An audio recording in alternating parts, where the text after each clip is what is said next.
Hello, my friends. Today is April the 21st, and this is a reading for you if this is your birth date. This is a four-card pull, and it's to cover the year to follow. So this could be anywhere from a 7 to 10 minute reading. Bear with me. There might be some good, fun, important possibilities in this reading that you haven't explored and you haven't understood. So there's a general energy card for the year to follow. There's a challenge you might face, an action you can take to stay in balance, and an outcome or synopsis card. This is the general energy card for the year, the Bardo. And what is the Bardo? Uh, in Buddhism, the Bardo is that place when souls uh, rise out of this body, they go to a plane of existence for a while before they merge into the fullest consciousness of the universe, before they basically dissolve. That there's a bardo, there's a realm where everything is possible. It's a liminal realm. It's an in between realm. It's a transition place. It's a space where we as beings can still go. Some people take drum journeys to get there. Other people do different things to rise to that place. Some in deep meditation understand it.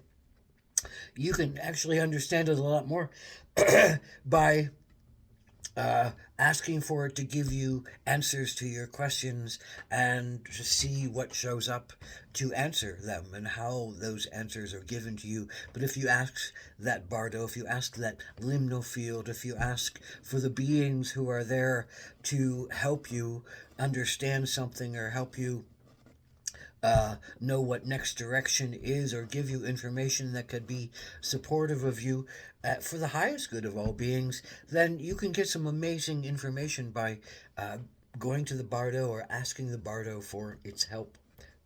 Whoever is on that bardo that might have some information for you. Maybe it's an ancestor. Maybe it's a spirit guide. Maybe it's an animal spirit. Maybe it's a being you've never seen. Maybe it's a light being who just glows as a consciousness. Maybe it's an angel. Maybe it's your sense of meeting God in a way that you can meet God. I think God will be shown to you in whatever form you need to see God in. The Creator is going to show themselves to you in the best way for you to heal yourself and go forward with your lessons. That you will find what you need to find by going to and or asking for that liminal world, the bardo, to give you information. But you have to be open. You have to be willing to see things in wider venues. You have to be able to feel things, intuit things, I think, deeper. It asks a lot, but it gives everything. Oh, so this is a particular challenge that you have. Four of Pentacles. The challenge in this, I think, is to feel like the structures you have, maybe it's your body, maybe it's your business, maybe it's your home, maybe it's your country, maybe it's your kind of sense of yourself and civilization. All those are physical structures, and that's what Pentacles and Four of Pentacles are particularly about. Four is a building, four legs, four walls, four corners. Four makes a building that's solid, and that can be your body, or that can be an organization, that can be a country. So the challenge is, normally fours of pentacles are safe. They feel like they're working hard. They're building something very solid and secure, and life is giving them what they need.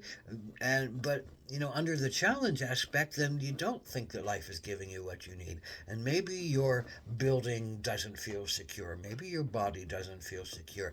Something feels like it's threatening to it, and I think there's a fear the work you've done, or the energy you hold, or the body you keep, is might be under some kind of assault on some level, on some kind of intrusion or some kind of blockage that is not allowing you to progress how you think and feel like you need to progress. You know in your body what you need to do, but you can't go there. You can't get there. Is that your own mind stopping you, or is that something or someone else outside of you?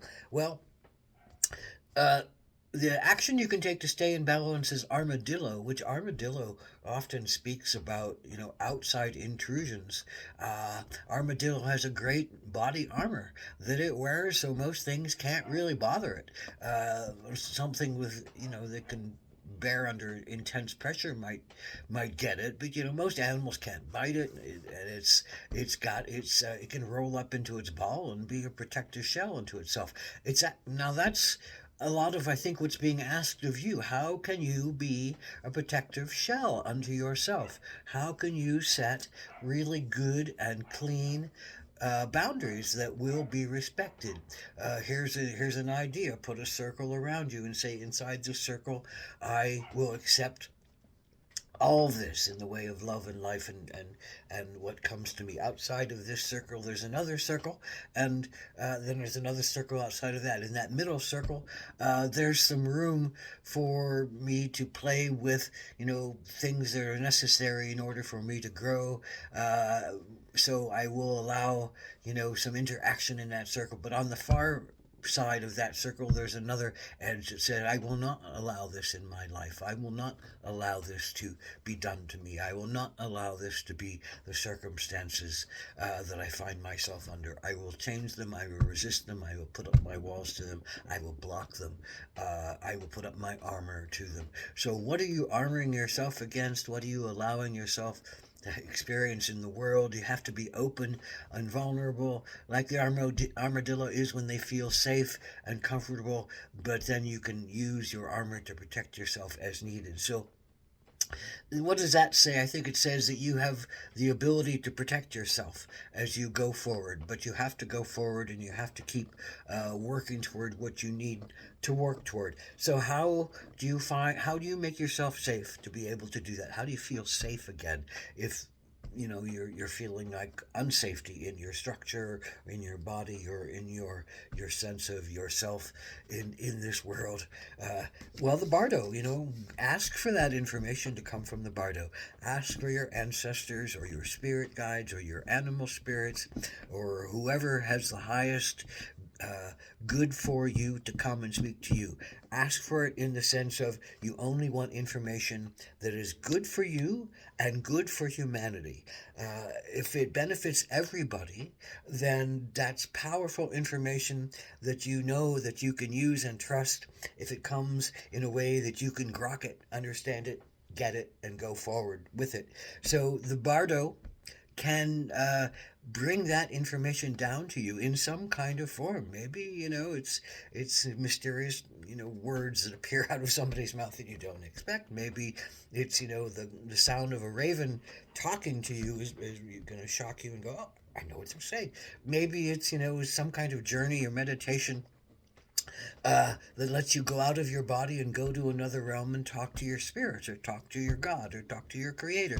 However there's no wrong way and there's no wrong information. And if you ask for the highest and the holiest, it will come to you and it will give you great direction. It can give you great comfort. It can make you feel safe again. It's a powerful armor to be able to go to those realms. And if you hold the thought that only that which is for the highest good of myself and for all of humanity, then you have a great armor around you, and you won't accept negativity into your world or into your life. You won't accept evil and other things into your life because you hold this power that says only that which is for the good of all beings is allowed into my space and into my consciousness. Hold your prospect high. Call in the information that you need. Call in the space that you need. And you need a private space in order to do any of this work. So you have to set a good boundary that says no one can enter this space while I am doing my meditative work, while I am shutting myself out from the barrage of noise of the regular world, and I'm going into a quiet space where I can listen and travel and hear for the highest good of all beings. I will do, a powerful meditation of allowance. I will do a powerful meditation of reconnection. And so the outcome card for all of this is this card, and I think it's reconnection.